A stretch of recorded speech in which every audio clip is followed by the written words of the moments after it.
Welcome back. You're watching Live from Paris on France 24. It's time now for Media Watch France, where we find out what's making a buzz in the French press and on the internet as well. James Creedon's here. Good Hi evening, there, James. Laura. Good to see you again. Yes. Now, we're starting with the new French sports minister. He's created something of controversy. Why is that? What's wrong with him? He didn't really do anything today or yesterday or in the past year. These are old controversies which are now resurfacing because he's been nominated as a fully fledged minister. He was a junior minister before, but now he's sports minister. That's a photo of him there. You can see he's quite a bulky kind of guy. That's because he's a judo champ. He was the Olympic champion in judo.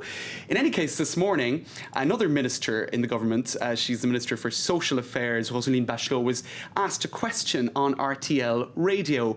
And I think we have the pictures of that, in fact. And the interviewer asked her, who do you think said this sentence, or pronounced this sentence? People say I'm misogynistic, but all men are misogynistic unless they're queer. Nice.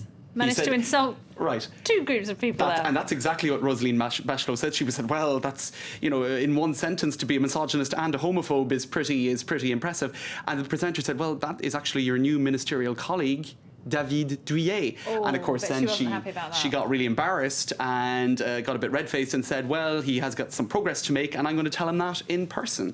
So there you go. And indeed, a lot of people are commenting it online. Yes, the socialists have seized on it, haven't they? They have indeed, and they've said, well, they're chuckling, saying that the new ministerial meetings are going to be a right laugh, seeing as you've got people like Frédéric Mitterrand, who is the culture minister and a very flamboyant person who is actually homosexual, and now you've got David Douillet, who is making all sorts of homophobic remarks. And I think we have some pictures as well worth showing of the passing over of the baton. Now, the former sports minister is a woman called Chantal Juanot.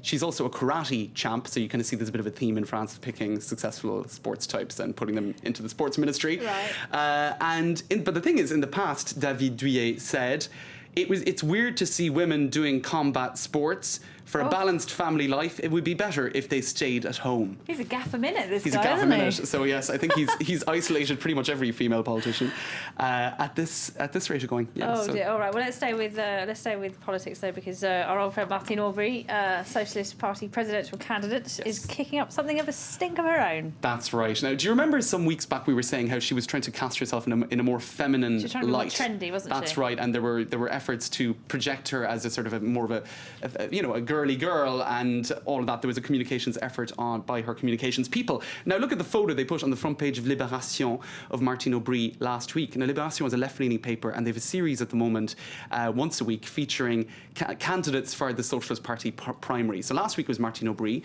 and they had her face on the front page coming out of the shadows wearing loads of makeup. So she had loads of kind of blue eyeshadow and lipstick. And in any case... A little bit ABBA-esque. That's right. And she has a sort of a Merkel-like personality, I guess you could... Well, Merkel-like image, despite efforts to cast her as more of a girly girl in the past. So I think a lot of her people said, this is ridiculous. Why did they do that to her image or her face on the front page of the paper? In any case, a lot of people started reacting to it online, and the French seemed to be easily amused because they were talking about this and saying, oh, it's an absolutely shocking photo ahurissante de Martine Aubry. So because of that, she started reacting and she was extremely critical of Libération's choice of photo, except today, look what they did with another candidate for the Socialist Party primary, Manuel Valls. Pretty much exactly the same thing, minus the eyeshadow and the lipstick.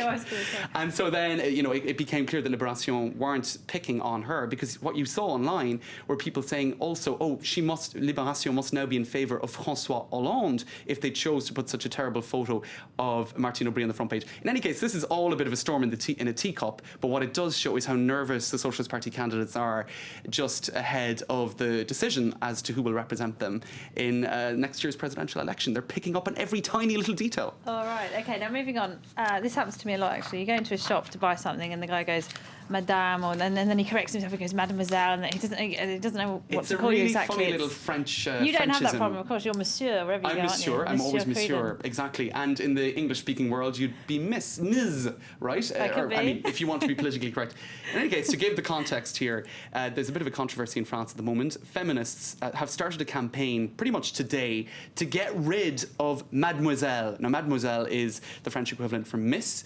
On a lot of administrative forms, state forms, you have to tick a box either Madame or Mademoiselle. There is no box, or there is no equivalent of Ms, which doesn't kind of denote married or unmarried. So basically, it's a big campaign, and they're getting extremely, I suppose, passionate about it. They've been appearing on radio stations, blogs such as this, Vie de Meuf, which is like girly life.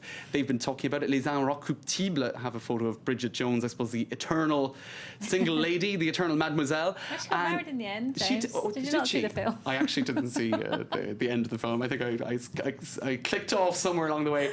In any case, the feminists are saying that mademoiselle is one box too many, and yes, it just has to disappear. But as we were saying earlier, the English speakers of this world figured out that particular dilemma a long time ago, didn't Just they? put a Z in. Yeah. Can't go wrong. All right, now we're going to finish up with some letters, some acronyms. The BBC is getting rid of BC and AD.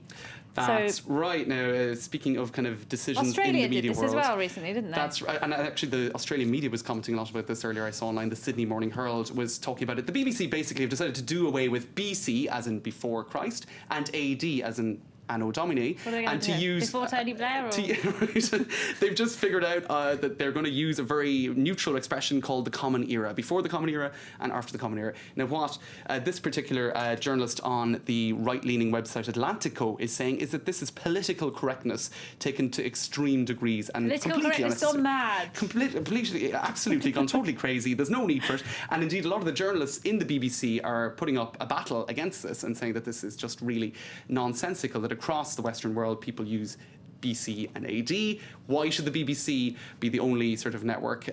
Well, if you say that Australians are doing it too, maybe I'm wrong in saying that, but why should they be making an exception? Right, okay.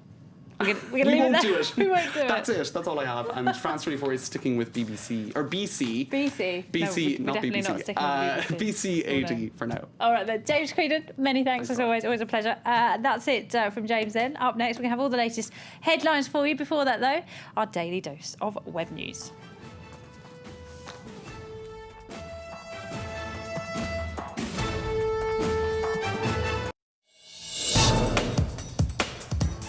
How has a cork in a bottle inspired a revolutionary device to assist difficult childbirth? Join us for Health This Week for a look at how maternal health innovations are helping to give babies their best chance at life. Don't miss Health, Sunday 11:45 a.m. Paris time on France 24.